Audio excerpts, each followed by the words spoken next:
Today is July 27th in the year 2004. I'm Karen Herman with the Archive of American Television, and it is my pleasure to be interviewing Mr. David Pressman here at his home in New York City. Okay, we're going to start right from the beginning. What was your name at birth when you were born? David Pressman. Of course, that's, if you want to say it's an anglicized version, because I was born in Russia, in the city of Tiflis, which is now Tbilisi, Georgia, the southern part. It was then part of Russia. When our family spoke Russian, not much Jewish. My mother and father spoke some Yiddish, but me and myself and my brothers and sisters all spoke Russian. And so, if you want to say it in Russian, my name was David Pressman, but in English, of course, it's David. And my father's name is Solomon. And your mother's name? Solomon. My father was Solomon. The opposite in the Bible, which is Solomon was the son of David. And what about your mother's name? My mother's name is Natalie, or Natasha in Russian. Did you have a middle name? No. It was not customary, among my family at least, for any middle names. When our children were born, we gave them middle names they wanted to.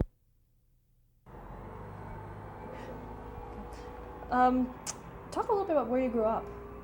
Well, I grew up as a child where I was born in Tiflis, then now it's called Tbilisi, Georgia. When were you born? 1913, What date? October 10th. 1913 makes me now 90 years old. At my last birthday was here in New York. And my mother, you asked me earlier, how did we get to America and all that? Should I go? Anyway, my brother, as I told you, Aaron, who was older, had gone to university, which was then Petrograd, later became Leningrad, and he went with some group somewhere, and we didn't know where he was until later. I'll get to that. In the meantime, my mother had some relatives who emigrated as Zionists to early Palestine, so I think my mother's intention was to somehow get to Palestine. And things are, as I told you, things were very rough. And at that time, my mother was an opera singer. My father was a conductor at the State Opera House in Tbilisi. And I remember as a child going to the the State Theater and going backstage and seeing where my father was working, and my mother I knew was a singer. And I went, as a child, I went to the opera a lot from the age of 5, I think, to in Tbilisi, Tiflis at that time. And I don't know quite, I never got the actual truth, but we had an apartment, we sold all our furniture. I remember it being sold, and my mother decided that we somehow will get to get out because there was no food. I was awakened at 4 o'clock in the morning by my sister to go on a bread line. And at that time there was no pure bread, there was what was called, in Georgian, the word was mchada, M-C-H-A-D-A, mchada, which was cornbread. And I remember buying this cornbread, being 6 or 7, and coming home, and I put the bread in my shirt inside to keep myself warm because it had just been baked. I remember that vividly. And I had a wonderful dog. We had to get rid of the dog and so forth. Anyway, I remember that we had to buy a car on the railroad, not a passenger car, a freight car, in order to get to the city of Batumi, which was on the Black Sea. And then, anyway, we got to the city of Batumi, which was on the Black Sea. And somehow we got there was already a Bolshevik regime. They had conquered the Georgian nationalists, and there was a Red Army, I remember, passing in front of my house and all that, Red Army cavalry and all that. This was already 1920 or 21, I don't remember exactly.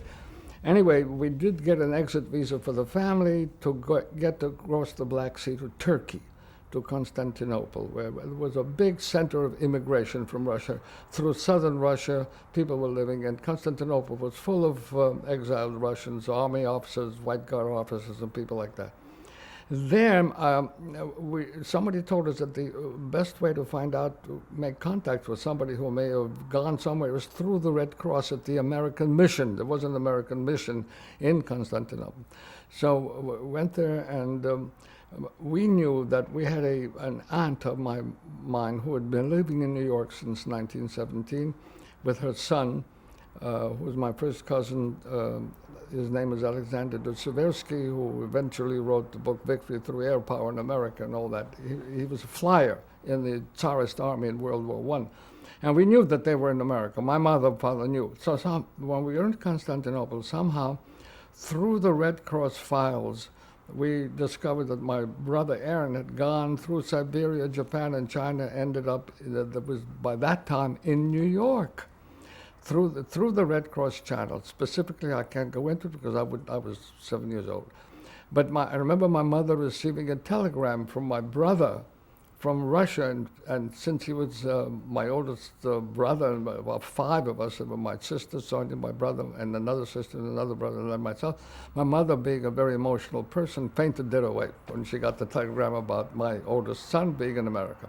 And so we contacted him through the Red Cross, and he was able to obtain official tickets for us to get to America, the United States of America, to work in the Russian opera company with which he was then connected. He had contacted them in Japan or somewhere. They were migrating, well-known Russian opera company. That my brother was an excellent pianist and musician. And so he was in New York with the opera company. We made contact, and he was able to get us tickets to come to America in 1922. That's myself, my father, my mother, and my sister. Another brother, Jacques, or Yasha, remained in Paris, and my older sister, Sonia, went to Paris. They lived in France. Anyway, that's how we got here in 1922 with the Russian opera company. And we toured for a while, and then finally somebody said, hey, this kid's got to go to school. So my mother and we left the opera company, and we came to New York, and I went to public school, which I quickly learned to speak English and so forth, you know. So that was 1922, 23. That's how we came here. You a good student? Did what? Were you a good student in school? Excellent, because they moved me from one class to another week by week until I reached my age, which was, no, I was very good, I learned English quickly.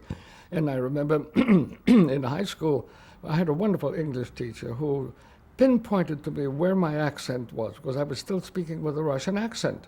She said, David, it's not food, it's not food, it's food, ooh. It's not could, it's could, C-O-U. You say, I could. So I understood where the Russian accent, I must have been 13, and from then on, I spoke English like an American kid. And I began to act. Of course, I was in love with acting from the day I was born, I think. And in high school, there was a lot of acting. What attracted you to acting? I beg your pardon? What attracted you to acting? What was it about acting that you loved? I think the fact that I had seen a lot of theater since I was a child, and my mother was an opera singer, and I knew actors, and it was something that was part of to act, to pretend, to be a pretended person, was emotionally exciting. And I was in love with acting I still am, because I think to me it's a wonderful human craft of art, and from which stems really acting began first, before drama, writing and direction. I mean, the acting was first, and will always be the first, because that's the human effort that's so creative and so wonderful. I mean, look how many actors we have in the country today. I don't mean great or wonderful, but a huge amount of young, very talented people all over. Anyway, so I began to act in high school, and was part of there were two. It was George Washington High School up in Upper Manhattan, the very wonderful high school. We had a football team, a baseball team, and excellent. Instead of taking regular English, you took drama classes. First, instead of normal English, you took 18th century drama. Plus, you had to do your regular academics.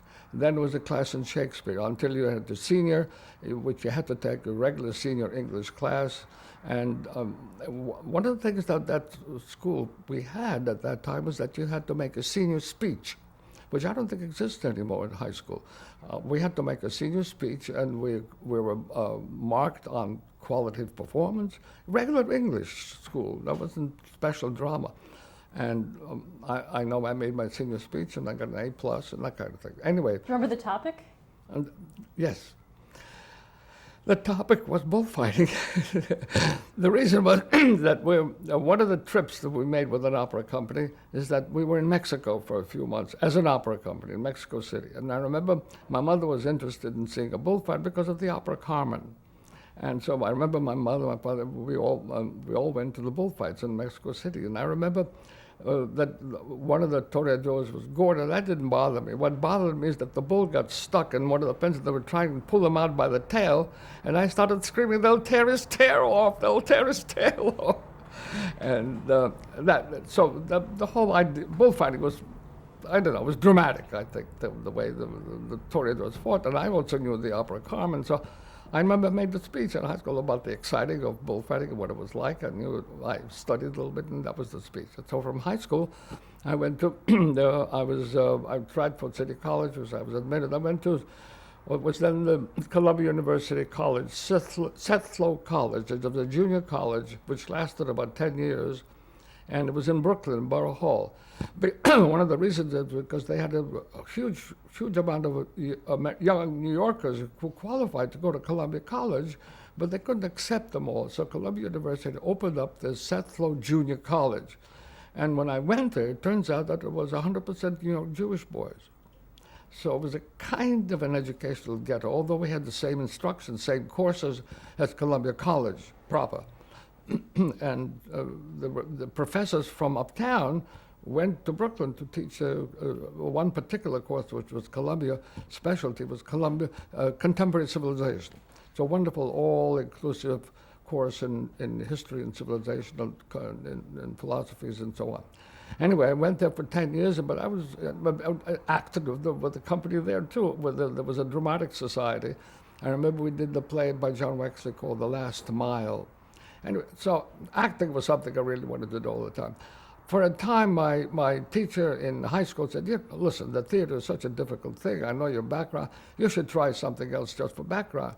So for 6 months, at college, I went to as an organic chemistry, which lasted 6 months. I got a failure in my paper, and that was it.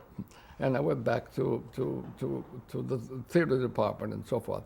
After 2 years in college, I didn't graduate Columbia College because I heard about a school called the Neighborhood Playhouse Theater. And a friend of mine, a young woman who was with my sister-in-law's friend, she knew about it. She said, "You know, they want young men in there, and they'll even give you a little money to live on," because this was 1933, 34. And I was a graduate high school in 1931, so 1932, 33. So I applied to the Neighborhood Playhouse. I wrote a letter, and the president of the school was Mrs. Rita Morgenthau. And she was the Morgenthau family, which there were two women, Rita Morgenthau and Irene Lewison, who were very millionaire Russian, Jewish American families.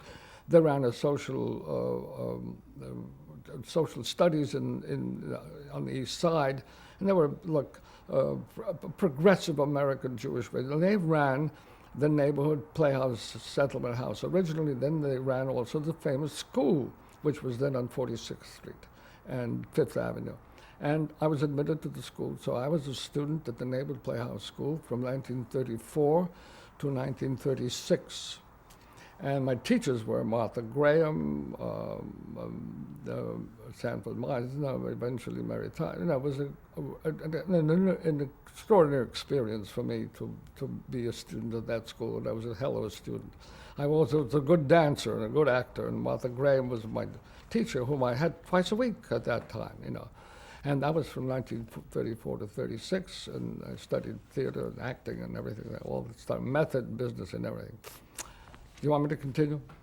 So when I graduated the Neighborhood Playhouse in 1936, of course, it was the middle of the Depression, and it was the 30s. It was terrible.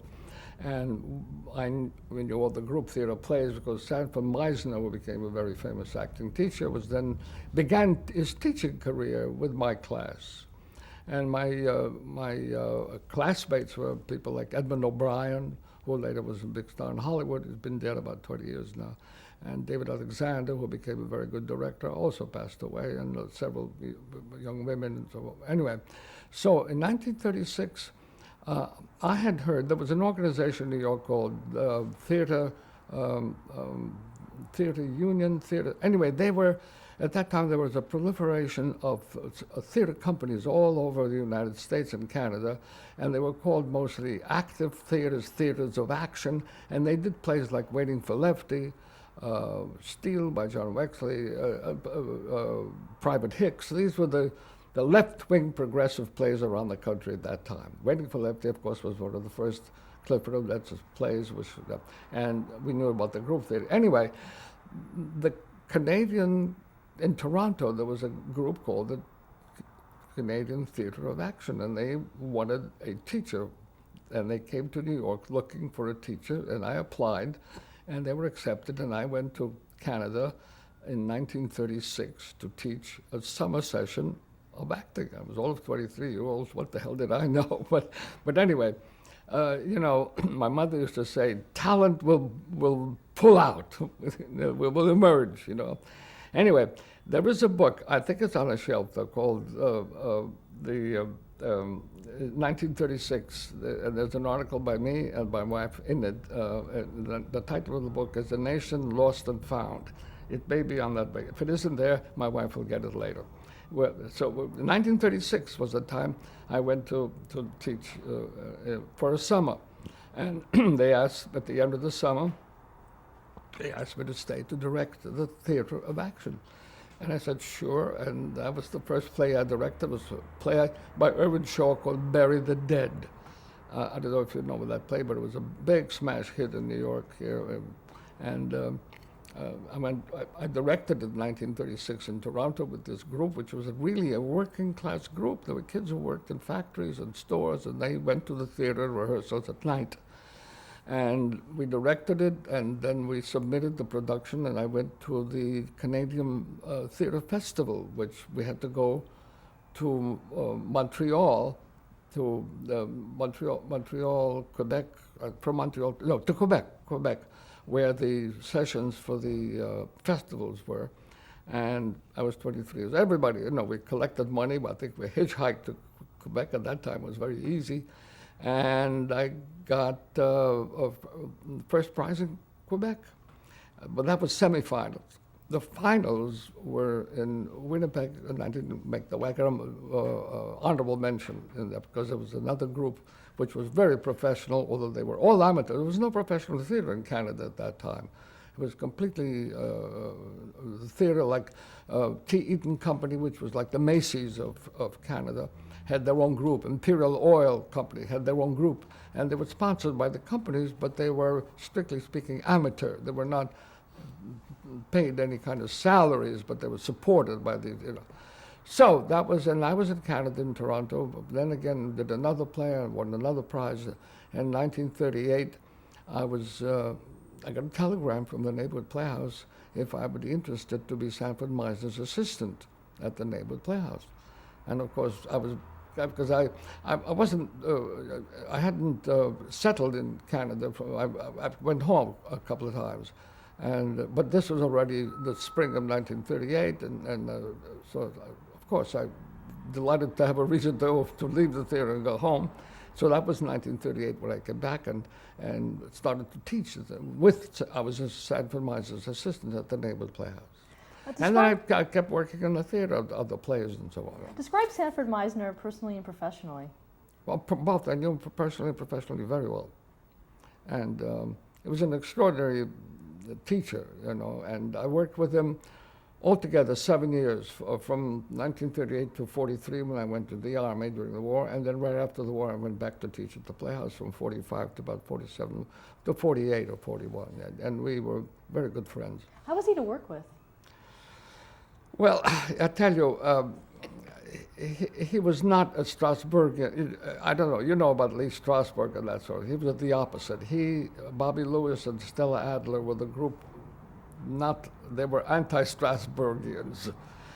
They taught what I consider the proper Stockholm Stanislavski method, which was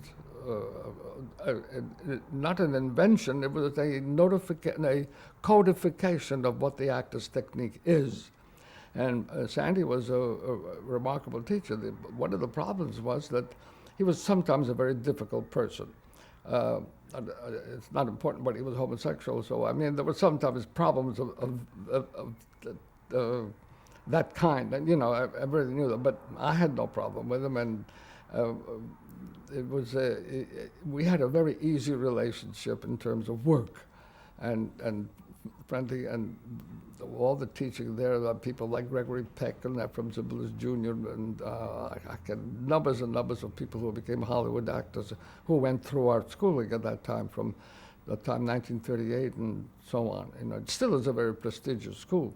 As a matter of fact, the man who now runs the school, Harold Baldridge, is a former student of mine, because Sandy finally left, and I ran the school. I was head president of the school from 1959 to 1964 and so on. So, so that's in the meantime, I also was in a play